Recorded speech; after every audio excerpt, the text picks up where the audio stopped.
제 2장. 누구든지 소재의 예물을 여호와께 드리려거든 고운 가루로 예물을 삼아 그 위에 기름을 붓고 또 그 위에 유향을 놓아 아론의 자손 제사장들에게로 가져갈 것이요, 제사장은 그 고운 가루 한 움큼과 기름과 그 모든 유향을 가져다가 기념물로 제단 위에서 불사를 지니 이는 화제라. 여호와께 향기로운 냄새니라. 그 소재물에 남은 것은 아론과 그의 자손에게 돌릴지니 이는 여호와의 화제물 중에 지극히 거룩한 것이니라. 내가 화덕에 구운 것으로 소재의 예물을 드리려거든 고운 가루에 기름을 섞어 만든 무교병이나 기름을 바른 무교전병을 드릴 것이요, 철판에 붙인 것으로 소재의 예물을 드리려거든 고운 가루에 누룩을 넣지 말고 기름을 섞어 조각으로 나누고 그 위에 기름을 부을지니 이는 소재니라. 내가 냄비 것으로 소재를 드리려거든 고운 가루와 기름을 섞어 만들지니라.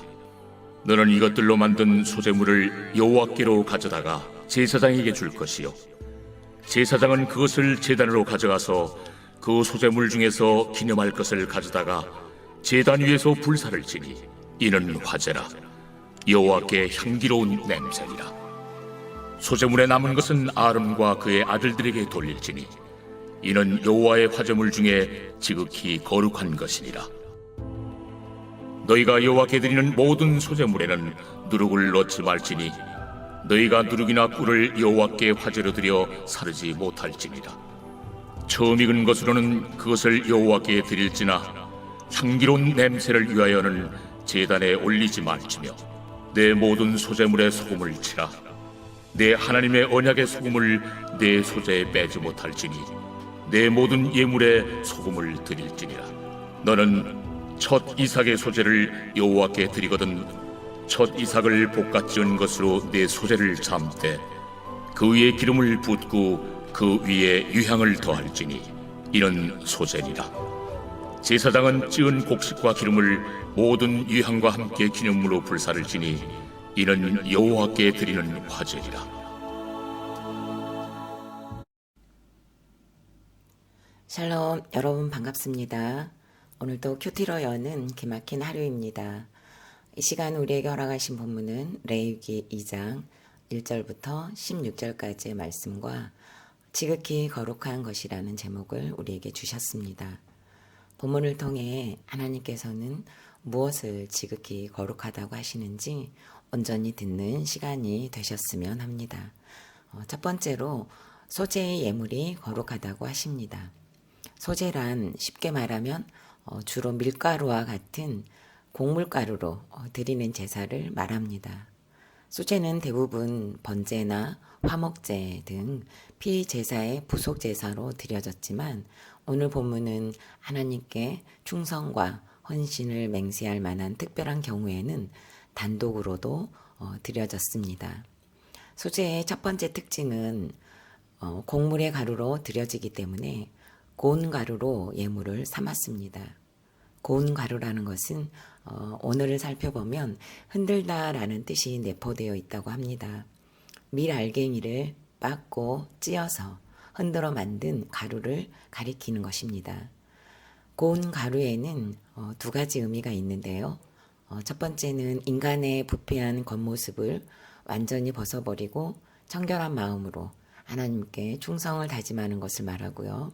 두 번째는 구약의 모든 제사와 제도가 그리스도를 예표한다는 점을 고려할 때 이것은 흠이 없고 순결한 그리스도의 인품을 뜻합니다. 그리고 이 고운 가루에 기름을 붓습니다. 기름은 짐작하시다시피 감람나무에서 짠 올리브 오일입니다. 성경에서는 풍성함과 부유함으로 종종 비유가 되었지만 영적으로는 성령의 사역을 상징하고 있습니다. 또한 유향을 만들어 유향을 넣어서 제물이 향기를 내도록 하기 위해 사용되었습니다. 우리 성도의 삶이 향기가 나는 아름다운 삶이 되어야 함을 상징하기도 합니다. 곧 기도를 의미하기도 합니다.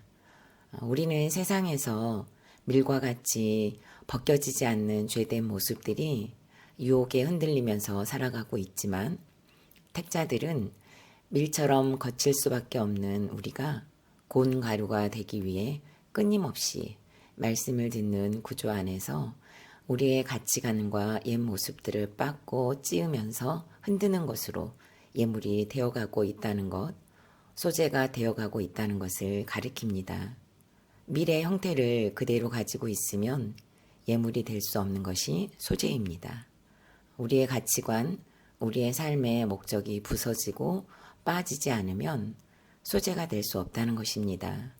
비록 고통스럽지만 빠지고 찌어져야 고운 가루가 되고 거기에 성령의 가마가 있는 기름을 붓고 유향을 놓아서 향기 나도록 한다는 소재의 거룩함이 오늘 이 새벽에 너무 큰 은혜를 더합니다. 소재의 예물이 준비가 되었으면 제사장에게로 가져가서 고운 가루 한 움큼과 기름과 유향을 가져다가 제단 위에서 불사르면 이것이 화제가 되었고 여호와께 향기로운 냄새가 되었습니다. 소재의 두 번째 예물은요, 고운 가루를 요리해서 무교병을 만들어 드리는 방법이 있었습니다. 이것은 세 가지 방법이 있는데요. 화독에 굽는 방법과 철판에 붙이는 방법, 솥이나 냄비에 찌는 것입니다. 이 세 가지 조리기구에 의해 만들면서도 똑같은 방법은 화덕을 구울 때 두들겨서 얇게 펴고 철판에 붙일 때도 두들겨서 얇게 펴고 솥이나 냄비에 찔 때에도 두들겨서 얇게 펴서 무교병을 만들었습니다. 그리고 하나님께서는 번제와 달리 소재에 남은 것을 제사장의 몫으로 돌아가게 하셨고 제사장들은 이 소재물을 아무 곳에서나 먹는 것이 아니라 거룩한 곳 회막 남편 뜰 안에서만 먹도록 했습니다. 우리 일상에서 일어나고 있는 소소한 일들이 밀과 같다면 우리는 분명하게 예배를 통해 큐티를 통해 공동체와 더불어 묶여가면서 견뎌지고 버텨지고 있는 것으로 빠지고 찌어지고 있는 과정에 놓여 있다고 봅니다. 더 나아가 고운 가루가 되는 간증들이 되어가고 있습니다. 그뿐입니까? 때로는 고운 가루로 끝나지 않고 화덕과 철판과 뜨거운 냄비와 같은 고난들을 통해 우리는 고운 가루에서 무교병이 되어지는 과정에 있을 수도 있습니다. 그럴 때마다 이제 우리 공동체에서는 가만가만 묵상한 일상의 간증들을 목장에 올리면서 제물로 드리고 있고 여기에서 멈추는 것이 아니라 온라인으로 올리기까지 하면서 목사님의 목소리를 타고 누구나가 들을 수 있도록 한다는 것이야말로 거룩한 곳, 회막에서 소제물을 먹는 것은 아닐까라는 묵상을 하게 됩니다. 그리고 이것이야말로 거룩한 성도의 삶이라고 하시는 것 같습니다. 성도 여러분, 매주 올라오는 가만가만 묵상을 잘 듣고 계시죠? 오늘 본문에서는 소재의 예물이 여호와께 향기로운 냄새니라 라고 하십니다.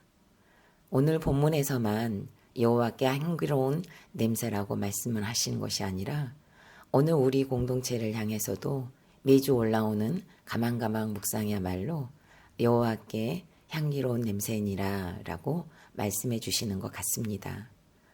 어쩌면 그렇게 각자의 환경에서 고난들을 고운 가루로 잘 빻아서 올려주시는지 너무너무 감사하고 큰 은혜를 받습니다.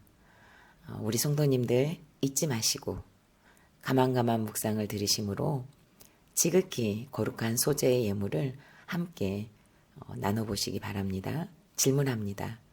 나는 가만가만 묵상을 잘 듣고 있습니까? 여전히 큐티하는 습관이 되지 않아 고운 가루가 되지 못한 이유는 무엇입니까? 오늘부터라도 시간을 빻고 찌어서 가만가만 묵상으로 나가보시기 바랍니다. 두 번째로 소재물에 소금을 치는 것이 거룩하다고 하십니다. 소재를 드리는 사람은 거기에 누룩이나 꿀을 넣을 수 없도록 했습니다. 누룩은 그 속성상 재빨리 발효되는 점으로 인해 종종 죄악과 그 전염성 및 부패를 상징하고 달콤한 꿀은 세상적인 쾌락과 유혹을 그리고 탐심을 상징하기 때문입니다. 특별히 이방인들의 제물에는 이 누룩과 꿀이 매우 흔하게 사용되었기 때문에 하나님께서는 이 식물들을 소제물을 넣지 못하도록 금하셨던 것입니다. 하지만 이 식물들도 첫 이삭의 소재로 드릴 때에는 제물로 사용될 수 있었습니다. 그러나 모든 소제물에는 반드시 소금을 쳐야 했습니다. 소금은 부패와 변질을 방지하며 음식물의 고유한 맛을 지속시키는 특징이 있기 때문입니다. 그래서 소금은 불변과 영원을 상징합니다. 이런 맥락에서 고대 근동에서는 계약을 할 경우에 당사자들이 계약을 체결할 때 떡과 소금을 함께 먹음으로써 이 계약을 파기될 수 없는 불변의 것임을 서로 다짐하기도 했다고 합니다. 이런 측면에서 볼 때 하나님께서 소제물에 소금을 치라고 하신 이유를 분명하게 알 수 있게 됩니다. 하나님과 인간 사이에 맺은 언약은 결코 변하지 않는다는 뜻이 포함되어 있고 아무리 인간이 계약을 파기한다 하더라도 하나님께서는 결코 파기하지 않으신다는 언제나 그 언약이 유효하다는 것을 보여주는 것이기도 합니다. 영원히 변치 않는 언약을 가리켜 성경에서는 소금 언약이라고 칭합니다. 그래서 이 소금 언약은 바로 내 구원의 근거가 있습니다. 저는 자취 생활을 오래 했습니다. 혼자 할 때도 있었고 남동생들과 때로는 친구들과 할 때도 있었습니다. 청년부 시절에는 함께 활동하던 언니가 결혼을 하게 되어 홀로 남게 된 동생을 저에게 부탁해서 그 동생과 매우 오랫동안 살 때가 있었습니다. 그 동생은 특별히 부엌에서 일하는 것을 매우 싫어했습니다. 아침에 반찬을 해놓고 퇴근해서 오면 반찬이 확 줄어있는 것입니다. 직장에 도시락을 싸서 가지고 가기도 했는데요. 그 시간이 길어지니 나중에는 약이 올라서 자기가 먹을 반찬은 자기가 하자고 했습니다. 하다 결국 김치가 다 떨어졌는데요. 어느 날은 나도 김치를 담궜다고 하며 자랑하면서 맛 좀 보라고 김치통 뚜껑을 용감하게 확 열었는데요. 김치가 살아서 밭으로 가게 된 현장이었습니다. 왜 그랬을까요? 소금을 뿌리는 것을 모르고 고춧가루와 다른 양념만 발라놔서 배추가 벌겋게 살아 움직이는 것 같았습니다. 그 동생은 소금으로 절여서 김치를 담궈야 한다는 것을 몰랐다고 했습니다. 우리는 서로 그 김치통을 보고 얼마나 웃었는지 모릅니다. 결국 그 사건으로 당번을 정해가면서 부엌 일을 하자는 의견을 모으기도 했지만 소금을 떠올리면 그때의 일이 항상 생각이 납니다. 언니의 부탁을 지키는 방법으로 함께 살면서도 반찬을 나누는 것이 힘들어 야박하게 굴었던 시간이고 생색이 흘러 넘쳤던 때였다는 것이 깨달아집니다.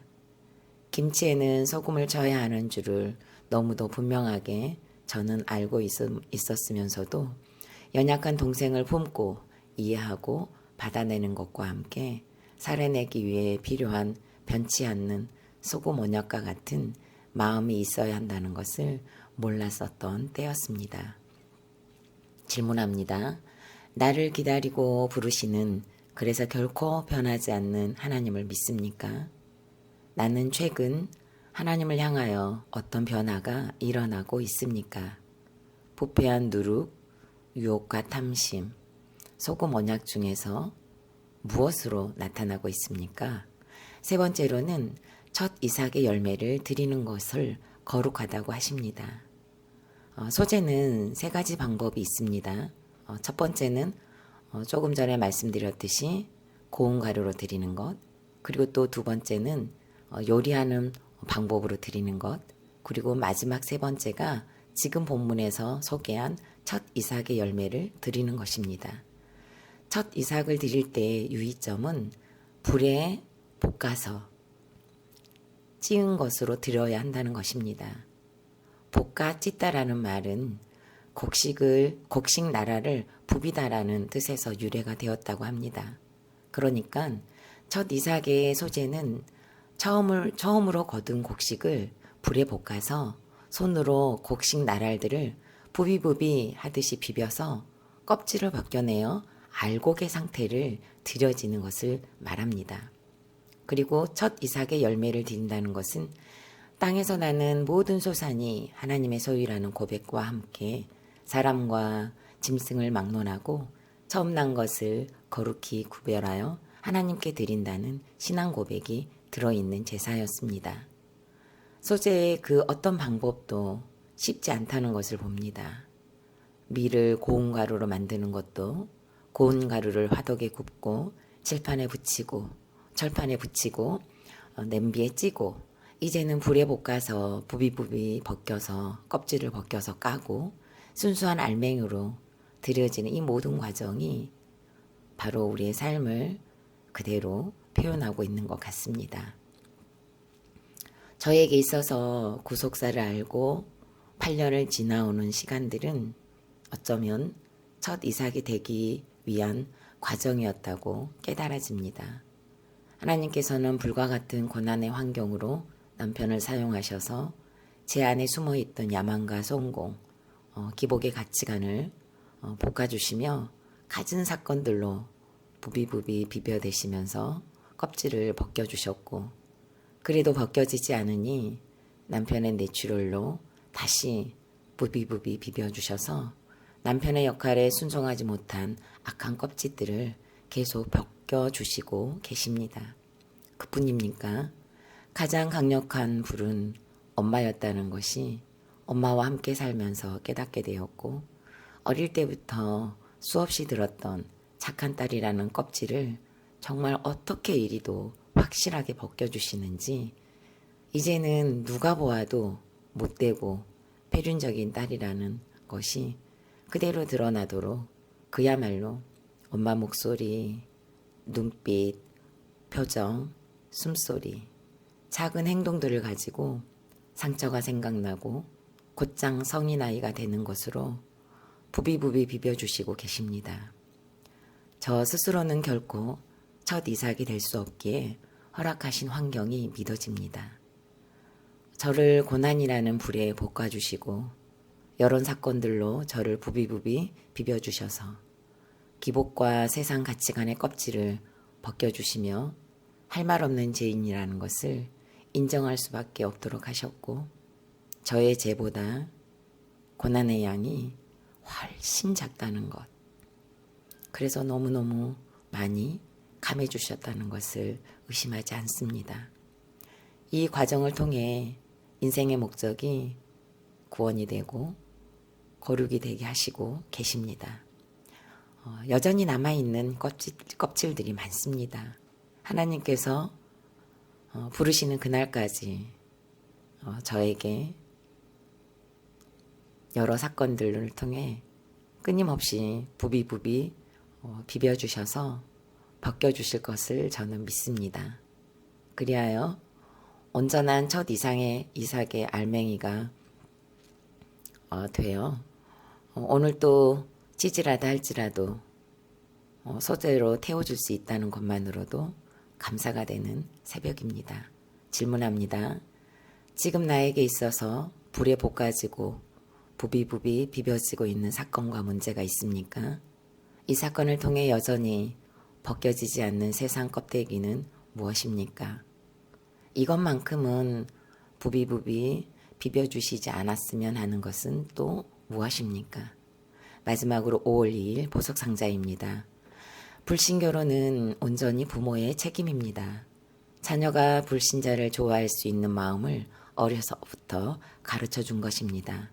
말로는 불신결혼을 하면 안 된다고 하지만 온몸으로 세상을 좋아하는 것을 보여주었기 때문입니다. 다 같이 기도드리겠습니다.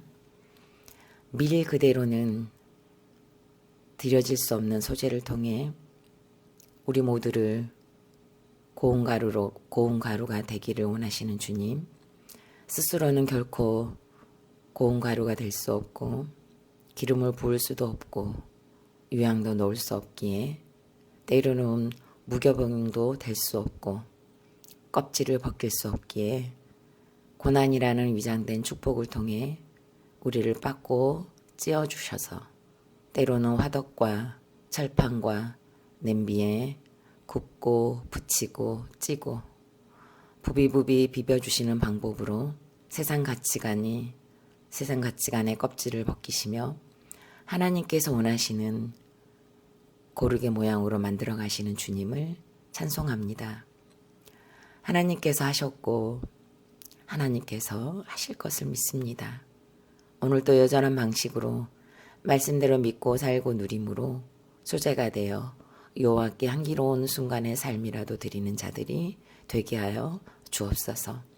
너의 길을 묵상하면서 거룩하게 하시는 하나님을 만나는 은혜를 우리 모두에게 예비하여 주옵소서. 예수 그리스도 이름으로 기도드립니다. 아멘.